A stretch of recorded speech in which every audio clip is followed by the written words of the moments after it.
Hello and welcome to YouMatter.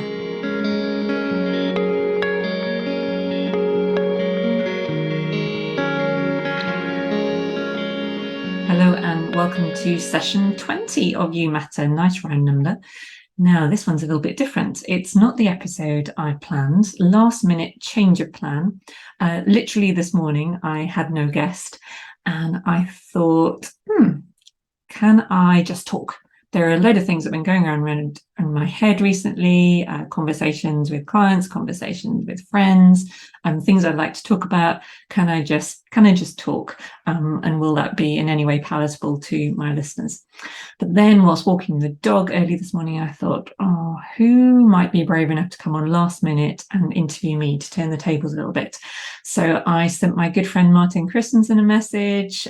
He said yes, and half an hour later we recorded this episode. So it is a turn the tables. It is Martin Christensen interviewing me on some things that have been rattling around my head. See what you think. Hope you enjoy it. I'll see you at the end. Hi everyone, and welcome to the 20th episode of YouMatter podcast. I will be your guest host today. I'm Martin Christensen, physio from Norway, the forefather of failures, and Joe Turner, in an unfortunate series of events, has called me in today to lead. So Joe, what the hell? Yep, that's absolutely what's happened. I found myself with 2 days to go and no podcast guest. And part of me was thinking, it's okay, you haven't missed a month yet, just let a month go. But I didn't want to do that. And so I thought, okay, there's some things been going around my head. I'm always mulling things over. And some of those are potentially interesting discussions. Some are just nonsense that goes on in my head. But I thought, who can I ask? Who do I enjoy chatting to? Who might be brave enough to come on last minute and be a guest host? So I contacted you, Martin, literally half an hour ago, I think, while I was walking the dog, and said, would you come on and interview me on my own podcast? And as I just said to you when we were talking just now, I've done the ultimate control freakery thing of inviting somebody on to interview me and tell them what they're going to ask me. Oh, it's perfect. It's perfect. So, but I was the last one on your list, right? I was the only one that answered. I had one more to go. One more, yeah. All right. You far down. Who was the last one? You really don't want to know. It was Jack. Was it? Yeah. Jesus. All right. That's okay. But anyways, since I am the kind soul that I am, I will do this for you. And one of the things you wanted to talk about today is the everlasting, the ever so popular imposter syndrome. Yeah. Yes, you're right. Everlasting, increasingly unpopular, I find, subject of imposter syndrome. When I started coaching physios, a lot of people asked me what sort of things I thought I would be helping physios with. And at the time, my stock answer was, I imagine it will be imposter syndrome and perfectionism. Not based on any experience at that time, apart from my experience of myself and the numerous physios that I'd worked with over the 25 years before that. Has it played out? Yes, it has. It's not always called imposter syndrome. It's mostly showing up in a phrase like, I just find myself constantly concerned that I'm going to do the wrong thing with the patient. I'm going to get found out. And so what I do about it is I do another course or I talk to somebody, and if I can just do a bit more of that, then I will be okay. It just keeps on going. Yeah. You're doing what you're afraid of. Yes, exactly. So, I don't think I'm good enough to do this, so I'll do another course. Yes. I'll talk to another person. All right. I like it. So I've started to call that the qualification trap. And I'm honestly not anti-CPD, not anti-people improving themselves. And goodness, I've done a million courses over the years. But as you say, it's that sort of expectation that a course, I don't think anyone believes that any course is going to solve the problem and turn them into the best physio ever. But what I hear is almost this understanding, but it'll chip away at it. It'll make me a bit better, and then I'll do another one, and then I'll be a bit better again. But I mean, two things with courses. First, as you've just said, it just feeds into the problem, and it's like there's this rainbow with the pot of gold at the end, and when you get to it, the pot of gold is far away again. And you never quite get to that point, that nebulous point where you feel okay and you've killed the imposter. But the other thing I think about courses is that if you've ever tried to deliver somebody else's speech or somebody else's thoughts, like being asked to come on a podcast last minute and come into someone's brain, it's really, really difficult. And I think often you go on a course and you absorb somebody else's musings and opinions and experience, and then you go and try and fit that into your own life with your patients. And it doesn't work. But I think the very best you can do is take some of that and then apply it in the context of you and your own experience and your life and your patients.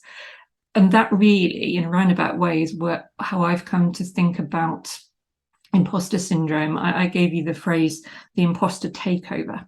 Yeah. I think if we're not careful, what happens is we buy into that myth that the next conversation with somebody we admire, the next course or whatever is going to improve things.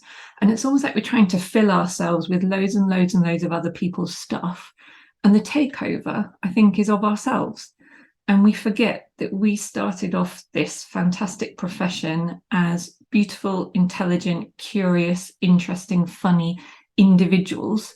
And so much of that is not necessarily what gets our patients better, but it is our brand of physio and who we are. And I think the imposter takeover is when you've absorbed so much of other people's stuff and so much concern that you don't know enough and somebody else does, or some other source of information does, that you get squashed. The most powerful part of your process gets destroyed.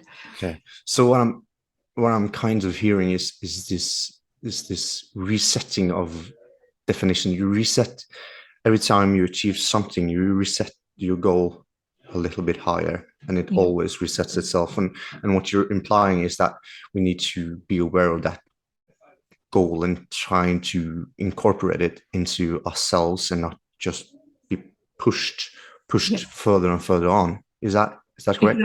Exactly. I would say take everything you hear, well, not everything you hear and absorb it, because a lot of the stuff you hear you won't even want to take on board, but all the bits that you like, take them in and think, well, how does that sit in the context of me?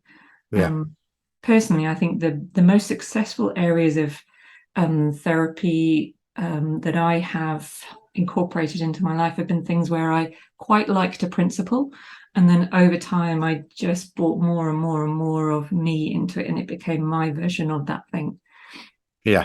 So I think there's been discussion like this about motivational interviewing, where you have that camp saying this is kind of manipulating, and the other camp is saying it's not that at all.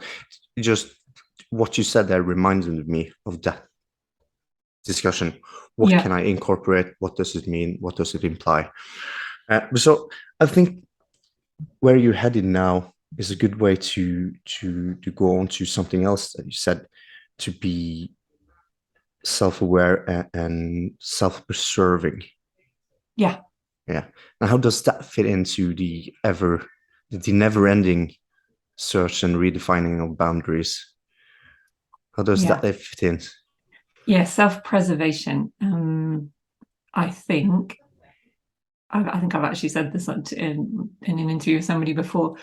I think self-compassion, particularly in these times, looks like self-preservation. And I think you're picking up well enough, Martin. I don't mean literally survival, although it might be, but it's yes, exactly. Preserving of self is what I mean. And the imposter takeover is where we have not protected ourselves enough for it to be preserved. So we become a pastiche or somebody else's version of physio or a human being. But in order to preserve yourself, you've got to have self-awareness and self-acceptance. There's lots of selves, aren't there? Yeah. So I didn't mean to bring in this topic particularly today, but self-compassion is something that comes up quite often in the coaching sphere, and it's a very popular topic at the moment. Here we go. My interpretation of self-compassion is acceptance of the parts of yourself which you actually think are probably fairly unacceptable in some circles or terms, or even in your own head, but you're willing to try and accept them anyway. And in doing so, you are preserving the whole of yourself. And if I try and draw that back to physio, maybe self-preservation looks like accepting that you are not going to be the most brilliant at every technique, and you're not even going to be brilliant every day. Acceptance of the part of you that sometimes, or the version of you that is sometimes tired, sometimes overwhelmed, sometimes bored, sometimes less than the perfect physio for that person, and just accepting that that is still part of you. But how do you do that? How do you do that, Joe? No. By good question. By constantly asking myself, so how do I do that acceptance bit? I've learned to ask myself the unacceptable. So, Joe, what if that patient actually thinks you're not even rubbish, but just okay? What if that patient goes away and tells their friend that they had physio with Joe Turner and it was all right, felt a bit better, it was all right, it wasn't great, but it wasn't bad. Can you live with that, Joe? And usually the first response is no way. And then you go, okay, well, really? Can you? Okay, well, what if I could? What if I could actually just live with the fact that that patient on that day doesn't think I'm brilliant, they just think I'm okay? Actually, yeah, I think I can live with that. Yeah. And then the next time, okay, Joe, you've just shouted at your son when he didn't deserve it. And if somebody saw you do that, they'd think you're a pretty unpleasant person. Can you live with that? Yeah. No, I don't think so. It's always no, I don't think so. And my fear-based animal self goes, no way, let's reject all of those horrible things. But literally, how do I do self-acceptance? I try to accept the unacceptable, and I fail repeatedly, but it gets easier each time you dare to go, maybe I could. But you're using what you're describing now is using the self-aware technique to just sit down and go through the situation. What can I do now? What happened? What did I do? And of course the problem here is that, well, in the example of shouting at your kids in front of others, the others is the problem, right? Yeah. Being watched. Yeah. And it's the same, and now we're backing into the imposter syndrome, is being watched and being observed by others. And the judgment passed on. And even the others that you've created in your own head when there aren't actually others there to provide that service for you. Yeah, and the others can be yourself as well. So that's a good thing.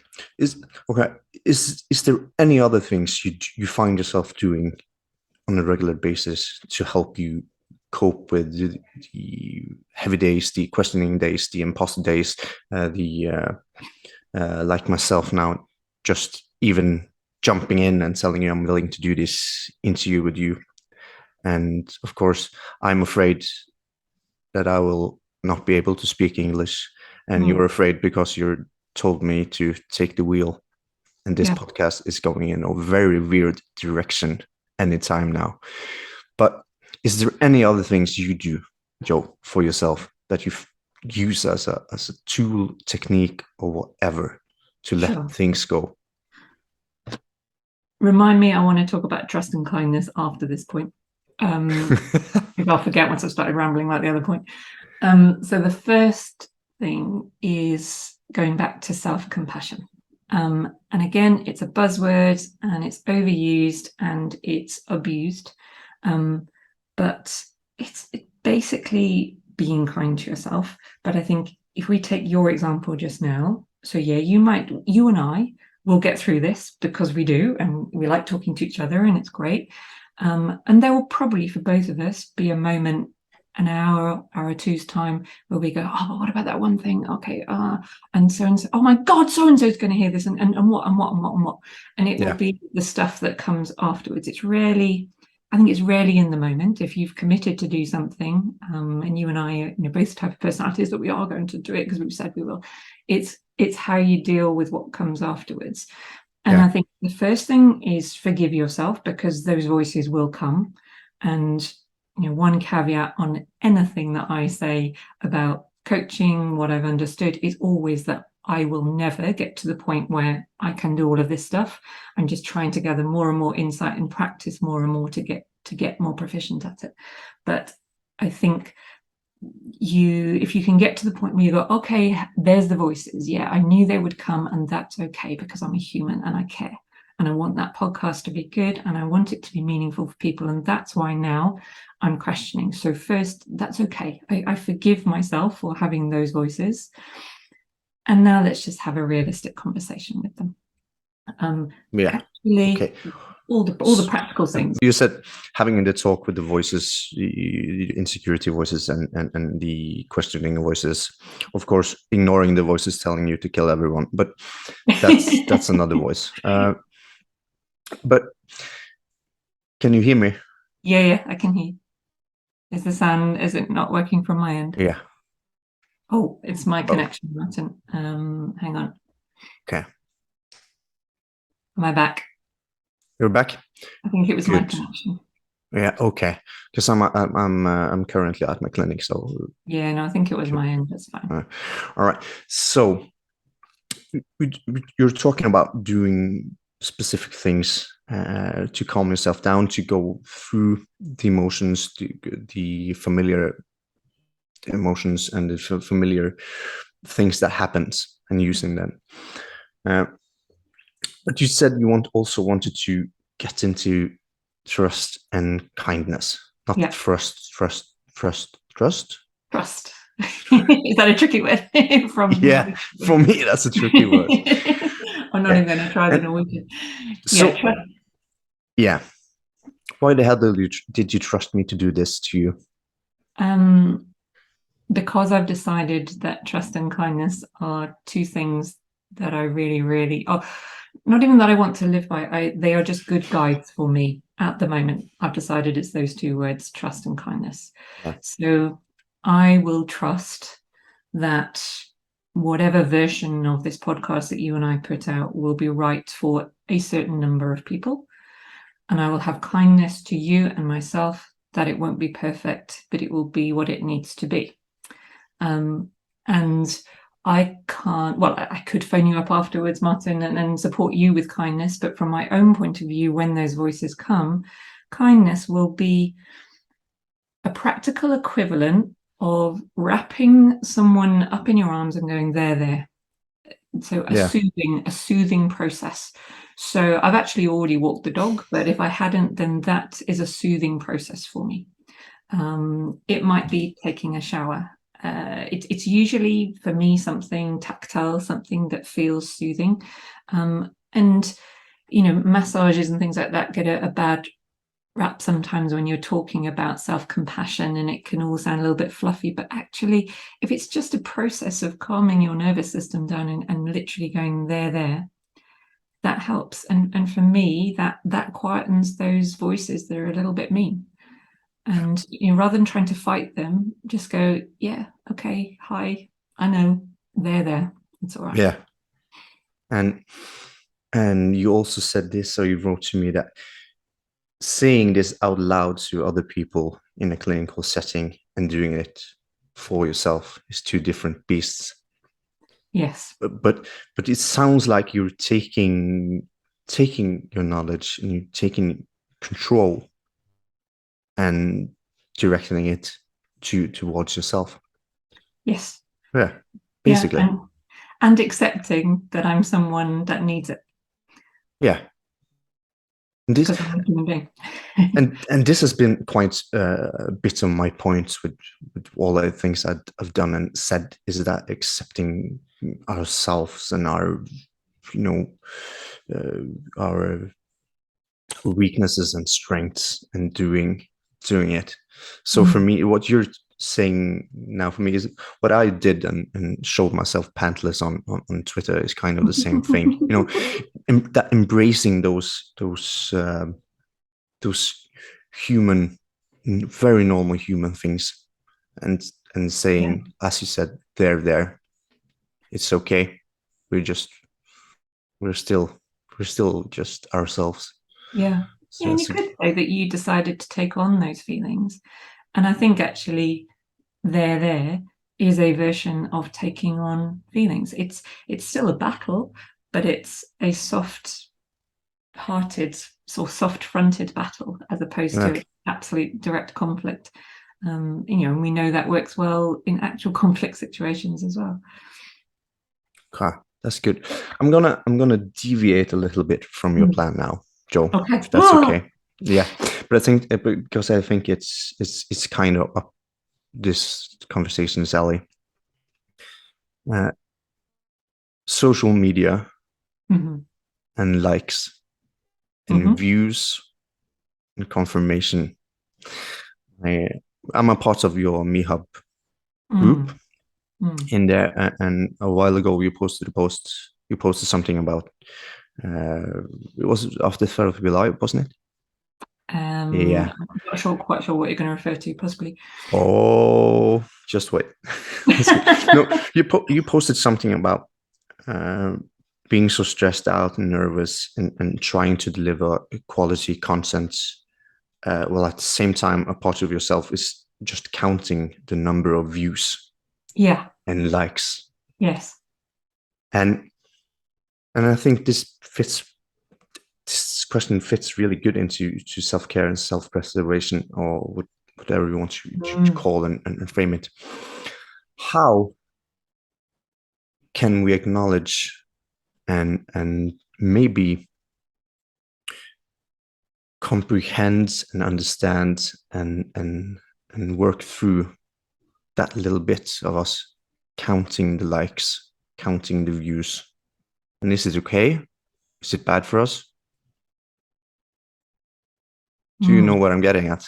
I do, and I remember this statement now. Yeah, and I think I posted it fairly quickly after doing the talk. Yeah, and you're right, it was me laughing at myself afterwards, acknowledging that my eye had been on that bottom right side of the screen whilst trying to talk about really important things around coaching and self-care and all that kind of stuff. And I was just amused at myself. And that's my simple answer to your question. Yeah. Laugh at ourselves. I think, if I remember correctly, you actually responded to that post and you said, Joe, of course you count the likes, you care about what went out. And that was a really soothing statement for my nervous system. And she went, oh yeah. Okay. So I think it relates to what we just said. Don't go into battle with that situation and go, right, I'm going on a equivalent of a social media diet now where I will just not care. Okay, I will just annex part of my brain, which is very determined to not be annexed. And for a week or so, maybe I won't care about likes. Maybe it's a good idea to try and calm it a little bit, but I think again, that's self-acceptance, and you preserve your own worth by just going, I'm a bit of a plonker, aren't I? But it's an acknowledgement, right? That it's a part, and it does influence us. And as you said, some weeks more than others. But it's really what I'm hearing from you all the time is that accept those things. Discuss with yourself, what do they do for me? What don't they do? What can I do? What can't I do? And kind of not shoving it away and be self-righteous or trying to be something you're not. Yes. And just accept that. And again, I would ask the same question of myself if I was being that self-aware in that moment. What if people just think all Joe cares about is how much we like and comment on her posts? What if some people think that? Can I accept that? Maybe I can. And actually, there's one of the points that I sent you this morning, Martin, was about. I think I probably worded it incorrectly on the thing I sent you, but it was the distinction between caring about people and caring about what other people think about you, basically. Yeah. And this is something that has been very much in my mind recently, because I've observed certain people in physio. You're actually one of them. I'll get to the point in a minute. And I reflect that in relation to a lot of what people say to me in coaching practice. Now, I'm going to be careful and not, give away, not damage any confidentiality, but a lot of people tell me how much they worry about what other people think about them. Yes, in the clinic room, is that patient client going to think I'm doing a good job? But more so, it is around, what will my peers think of me? And I don't know, I think I'm picking up a belief that if you stop caring what other people think about you, you will stop being a caring person. Okay. My reflection, don't want to embarrass you too much, but you are one of the people, and I've met quite a few others within physio who actually do a very good job of not caring too much what other people think about certain things, but are amongst the most caring people I've ever met. And I'm almost starting to think there's almost a direct relationship, in that if you can dull down your radar for what other people think, you're actually going to be so much more present anyway with the people you are trying to care for.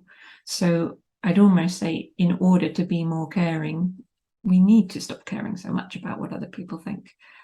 Maybe it's an extreme, but yeah, just starting to challenge this belief that I'm picking up, that if I stop caring what everybody thinks and I just do what I want, then that means I'm not a caring person. Okay. It's rumbling around in my head right now. Yeah. Okay. I think I see what you're getting at, and the some of the things about that has been pushed earlier is that you need to stop caring about what other people think, or you can't expand yourself. But also, as a sort of counter argument, is that in caring about what other people think of you, your actions, your content, or whatever, you also has sort of reflection about how to show care, how you care about others. So it's kind of complex. I understand what you mean, and I do find myself agreeing with you. At the same time, thinking, oh hell, I count every like. I read every comments, and I overthink every negative comments, and I take every positive comment. So it just goes to show how messy this can be, how fluid it is. Yeah, it's not a concept with boundaries. It's just there's no definite, and that's why I said I'm drifting towards thought, and tomorrow I'll probably drift the other way. So I'm drifting in my head. And you're right in that feedback, particularly from the people we are serving, is going to shape, if we get feedback that actually, if we're honest, is absolutely reasonable and means we should slightly alter the way we're doing things, then that's good self-reflection. I think it becomes unhealthy when our whole locus of control becomes external. And this cycles right back to our first point about the simple fact of going on courses and putting your own take on it. I think if you lose an internal locus of control, you lose the ability to drive your own life. It just your whole life becomes a reflection and a reaction, as opposed to an intentional process. And that's what also was one of your biggest points right at the start. You need to incorporate it into you, and not just pass it on. Yeah, you don't lose you in the process. Yeah, exactly. And this kind of leads us over to the other question about perfectionism and resourcefulness. You put down that as a point. Could you elaborate bits on why you're so goddamn perfect, Joe? Well, I don't think the podcast is long enough for that, Martin, really. Yeah, okay. Good point. Fair enough. No, that wasn't my point. So I said at the start that imposter syndrome and perfectionism were basically my best guesses as to what I would be spending a lot of my time coaching around. Yeah. And again, perfectionism was one based on personal experience and the experience of a lot of people I work with.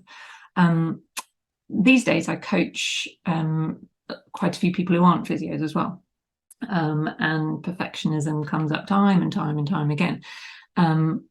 And I've been sort of trying to work out in my head different ways to support people if perfectionism is a problem, because, let's not judge perfectionism, because for many people it's a very positive force in their life, and lots of people would just say it's not perfectionism, it is, but it's a continuous process of me trying to do better in the world, and if the world gets more towards more perfect, then that's good enough for me. But when it becomes destructive in people's lives, when they're coming to me saying, this is something I want to change, I found myself talking about the concept of resourcefulness a bit more. So making the distinction between resourcefulness is you're going about your daily life and a problem comes up, or you're treating a patient and something you're not quite sure about, hasn't come up before, comes up. Your resourceful response is to find a solution in the moment. And it may be something you've done before, it may be something you've never done before. Maybe if you're out walking and somebody injures themselves, you may have to find yourself making a tool or something out of something that you didn't even know you were going to be looking for or using that day. For me, that's resourcefulness, is reacting in the moment when you had no prior knowledge of that situation, as opposed to what I would say is perfectionism. Perfectionism is preparing yourself as best you can so that there is absolutely no situation that comes and bites you on the bum because you've never seen it before. And I think the pragmatic distinction between the two is one is possible, the other one isn't. And that also, just what pops in my head is that perfectionism is that it's you either got it or you failed, while resourcefulness is you managed this situation, and there are negatives and positives on both of those. Of course, it must be said, I personally hate perfectionists. They're not for me.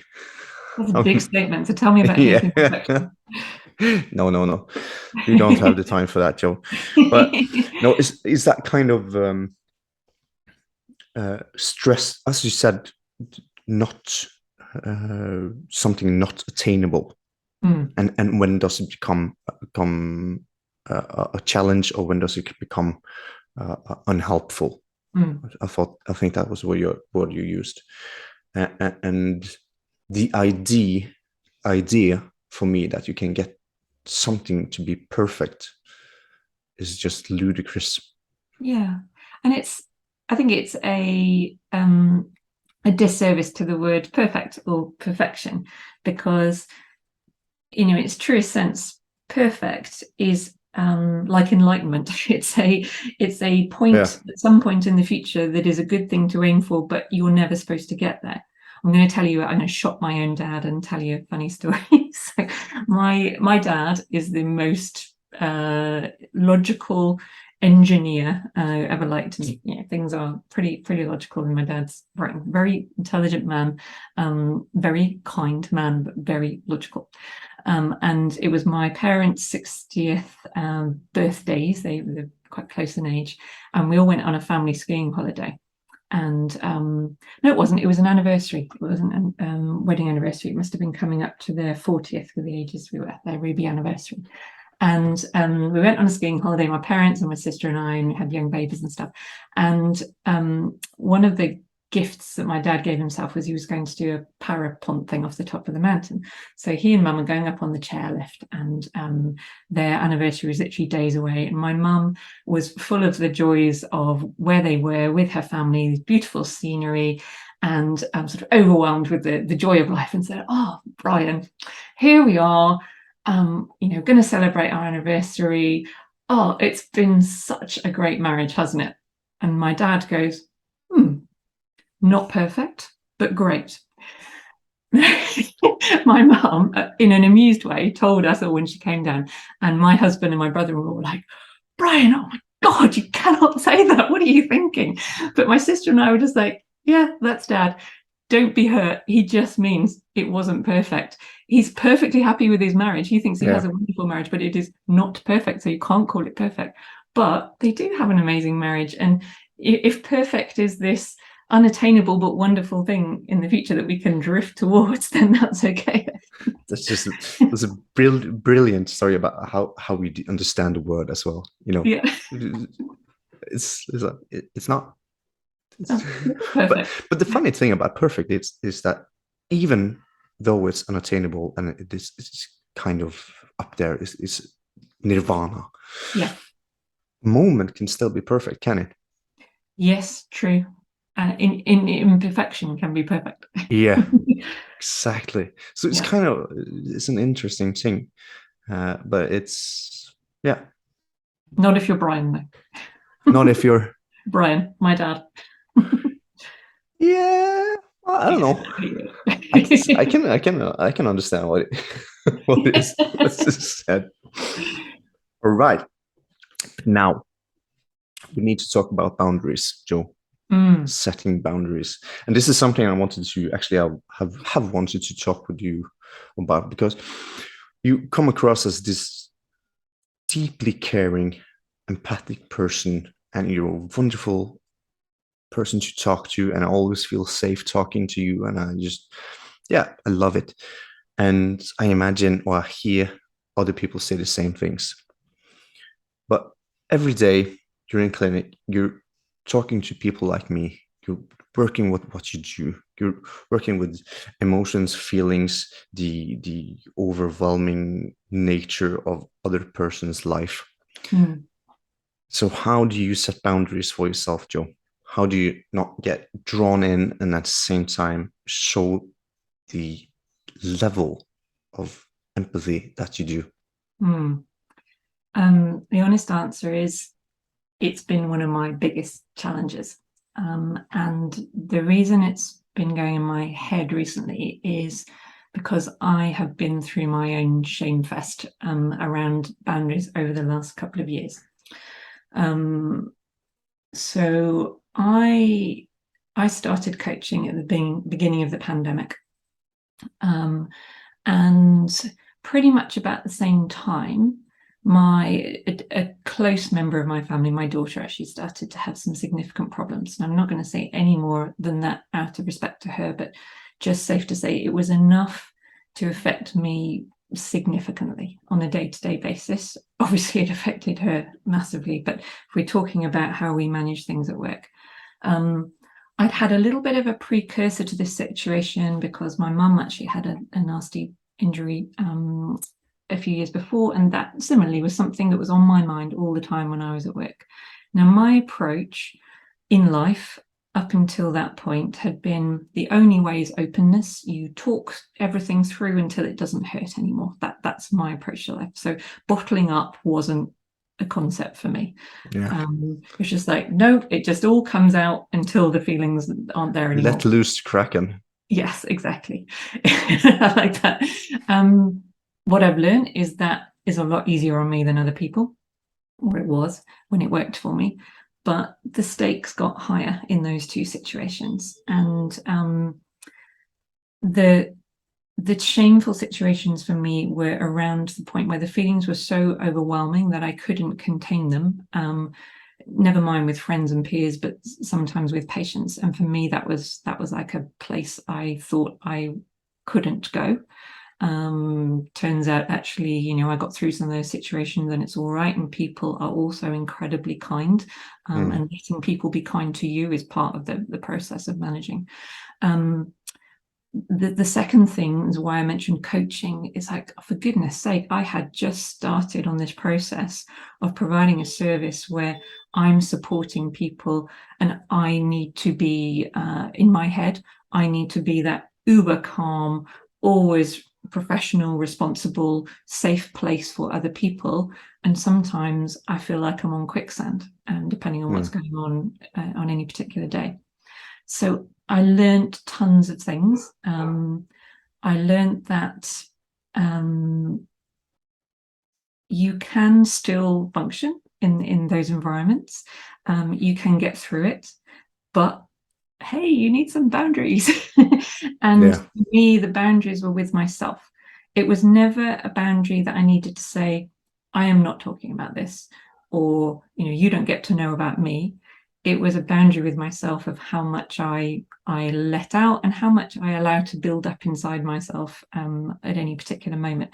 And actually, coaching was very helpful because I started developing a little ritual for myself before I went on to a coaching call. If I knew I was having a tough day, I would take 5-10 minutes before and do some of those soothing practices, deep breathing, whatever, prepare myself, not to the point where I could be perfect, because I couldn't, because that stuff is, but to be the point where I could be safe enough for the other person and safe for myself.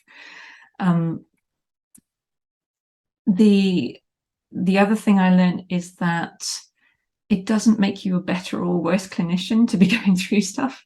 And I think you hear both argued. It's a bit like writing a novel. You hear, oh, we can't possibly write a novel until you've suffered enough. I think sometimes people think that about therapy, and oh, it's okay, I'm going through this stuff, so that will make me more empathic and I will then be better. No, I'm just going through something myself. I'm not going through what that person's going through, and it doesn't make me better at understanding their context of exactly the same situation even.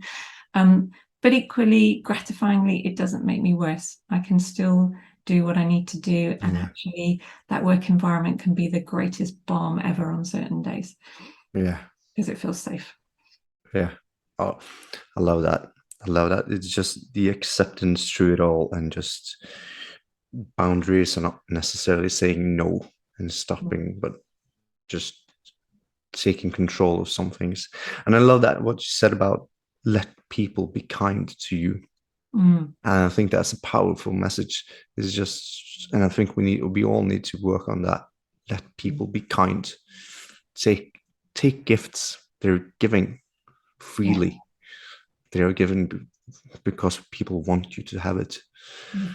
And so I think that's a brilliant message. And how arrogant not to. How arrogant not to accept other people's kindness, but to chuck it out there in the world all the time. Yeah.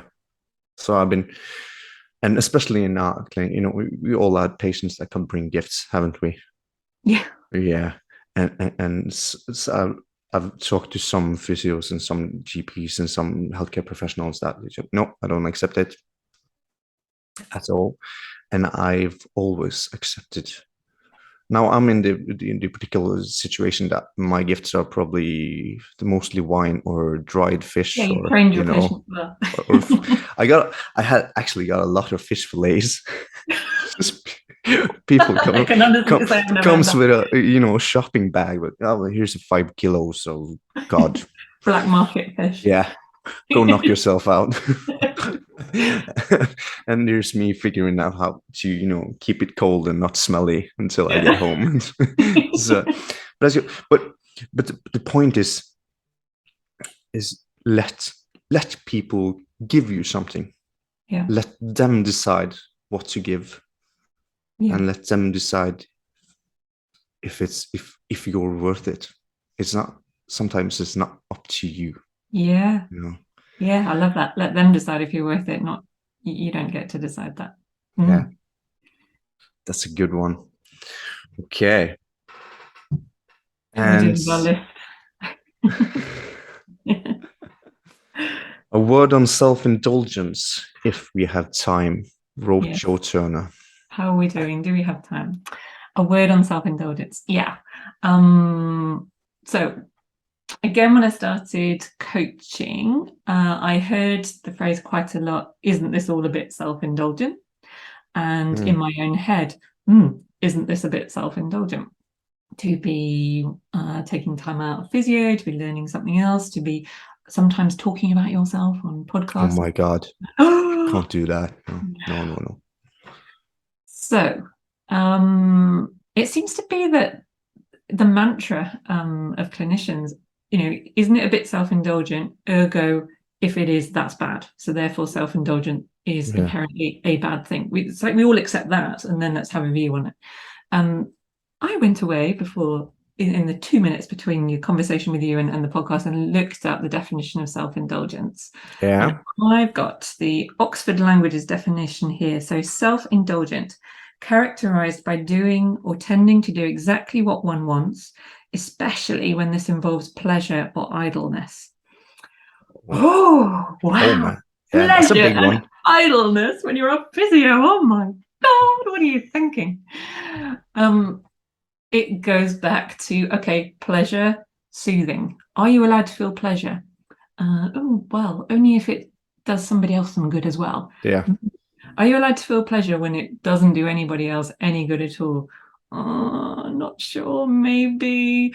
Oh, what if I could? Oh, actually, that kind of feels pretty good. That whole process of questioning and then allowing and soothing. Idleness, same thing. I mean, for me, idleness is pleasure. There's a whole movement, isn't there? I don't know if you've heard of the idler. I love it. I can't remember where it was started, but there are you can go on idleness retreats. There are books and papers about idleness, and really owning it again as a really positive thing for humans to be. But goodness, it flies in the face of being idle. Oh, yeah. I love it. It's just what you're doing. I'm being idle. Yes. I'm not even reading an intellectual novel or anything. I'm literally just lying on my bed staring at the ceiling and loving every moment of it. Oh, yes. Perfect. So I guess my point is, though I struggle with it, and yes, I'm constantly asking myself, isn't that a bit self-indulgent? I'm working towards championing self-indulgence. Yeah. Okay. Self-indulgence. I like it. Self-indulgence is, what's life for, really?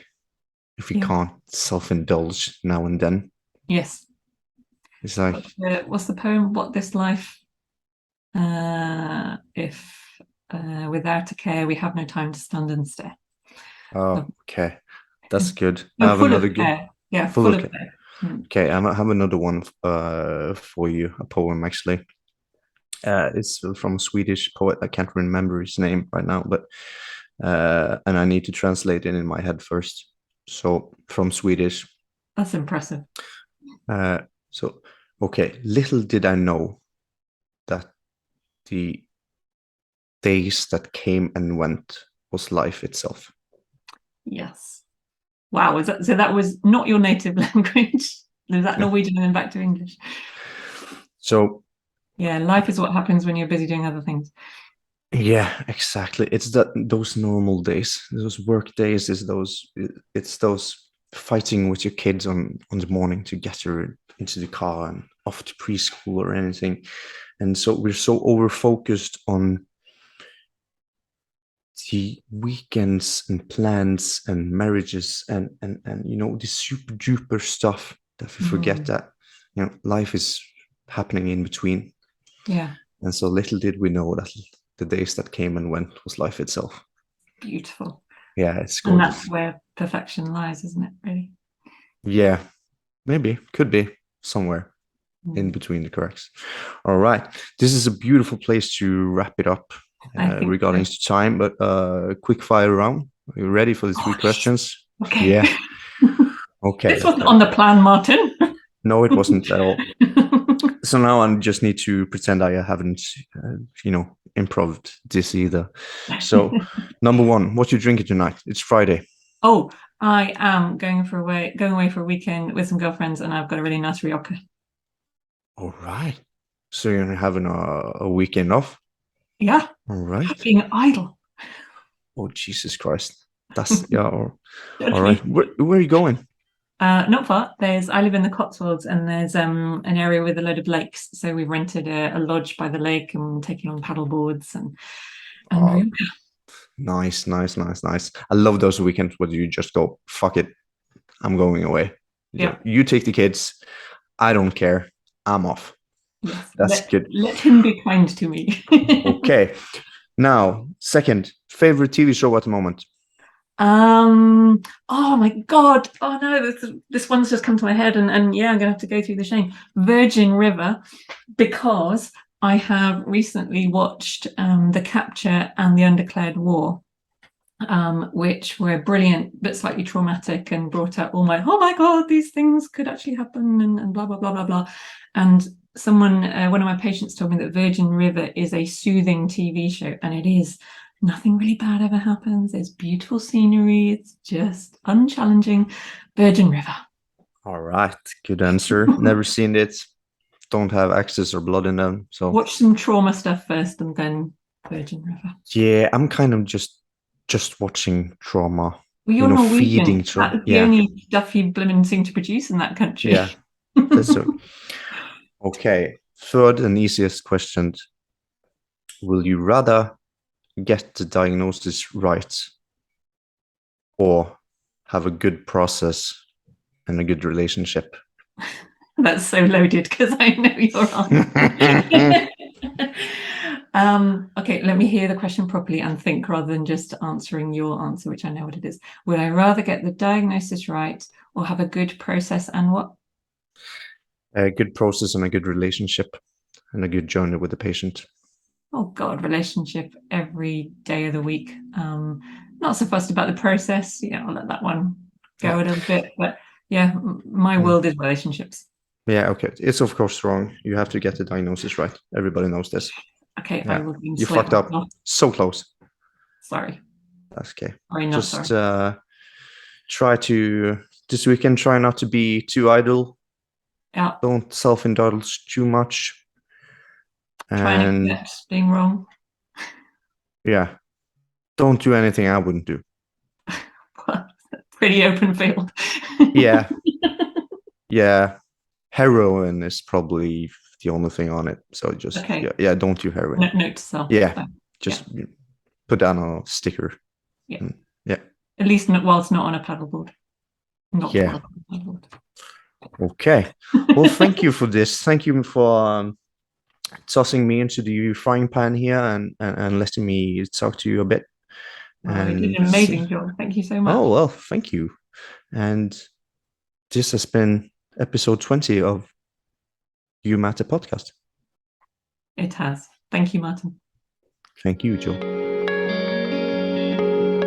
Thank you for listening. Well, I'm so glad I asked Martin to join me. It's an awful lot easier to have somebody to bounce off, to talk to, and to see on the screen than to just monologue by yourself or interview yourself.